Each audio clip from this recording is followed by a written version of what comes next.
أعوذ بالله من الشيطان الرجيم. بسم الله الرحمن الرحيم.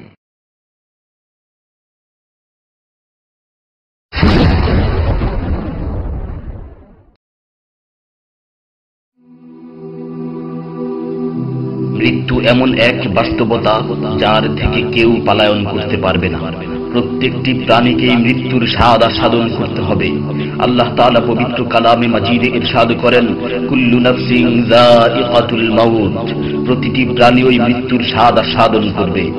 কুল ইন্নাল মাউতাল্লাযী তাফিররুনা মিনহু ফাইন্নাহু মুলাকীকুম, হে নবী আপনি বলে দিন, মৃত্যু যার থেকে তোমরা পলায়ন করছো সে অবশ্যই তোমাদের সাথে সাক্ষাৎ করবে। আইনামা তাকুনু ইউদরিকুমুল মাউতু ওয়ালাউ কুনতুম ফি বুরুজিম মুশাইয়াদা, তোমরা যেখানেই থাকো না কেন মৃত্যু তোমাদেরকে পাকড়াও করবেই, যদিও তোমরা সূর্যদুর্গে অবস্থান করো।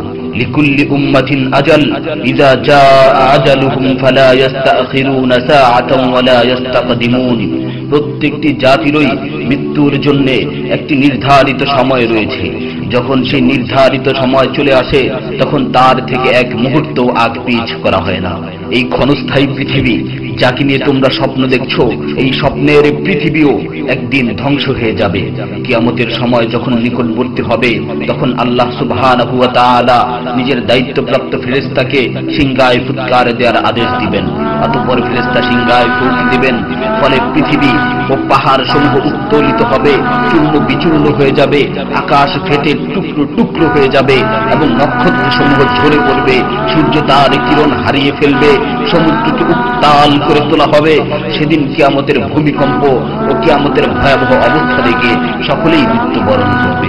আল্লাহ তাআলা বলছেন, ইয়া আইয়ুহান নাসু ইত্তাকু রাব্বাকুম ইন্না যালযালাতাস সাআতি শাইউন আযীম يوم ترونها تذهل كل مرضعة عما رضعت وتضع كل ذات حمل حملها وترى الناس سكارى وما هم بسكارى ولكن عذاب الله شديد।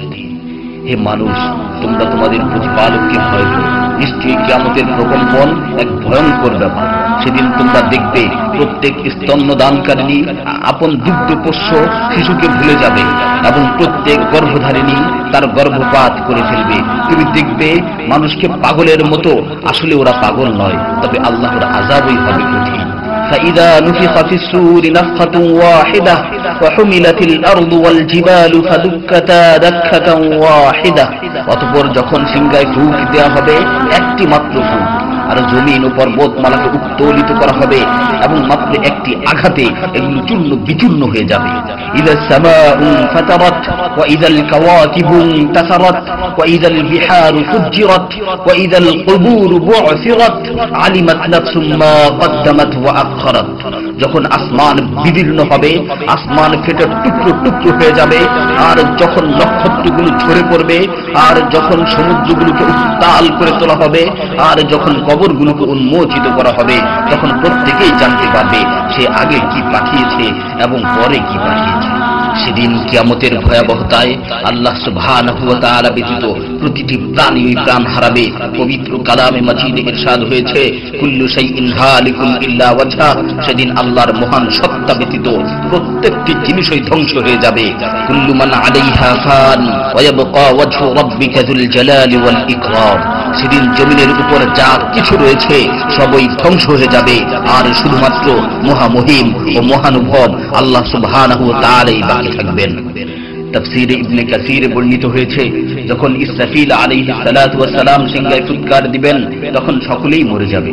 মালাকুল মাউত মৃত্যুর ফেরেশতা এসে আল্লাহ তাআলাকে বলবে, হে আল্লাহ, সকলেই মরে গেছে। তিনি জিজ্ঞেস করবেন, অবশিষ্ট কে আছে? উত্তর দিবে, হে আমার রব, আপনি, আর আপনি তো হলেন চিরঞ্জীব।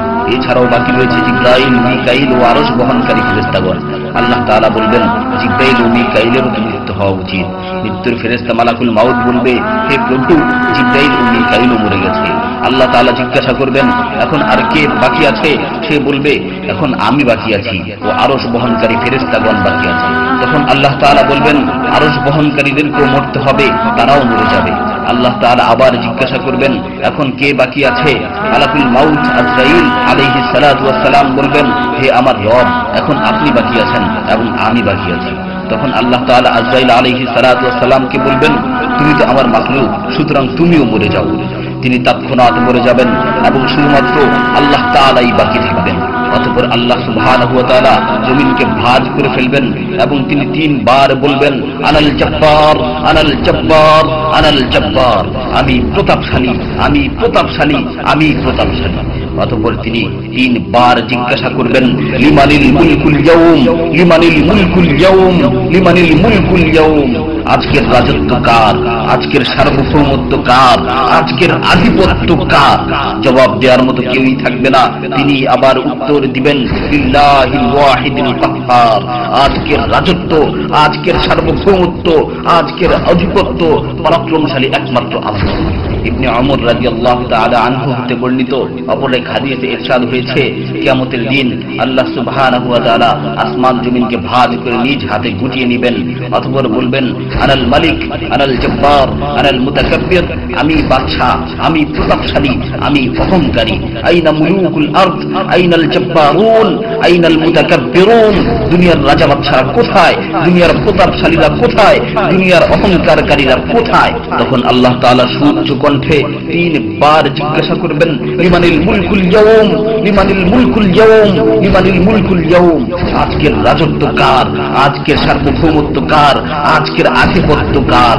অতঃপর তিনি 3 বার উত্তর দিবেন, লিল্লাহিল ওয়াহিদিল কাহ্হার, আজকের সার্বভৌমত্ব, আজকের রাজত্ব, আজকের আধিপত্য প্রতাপশালী একমাত্র আল্লাহ সুবহানাহু ওয়া তাআলা।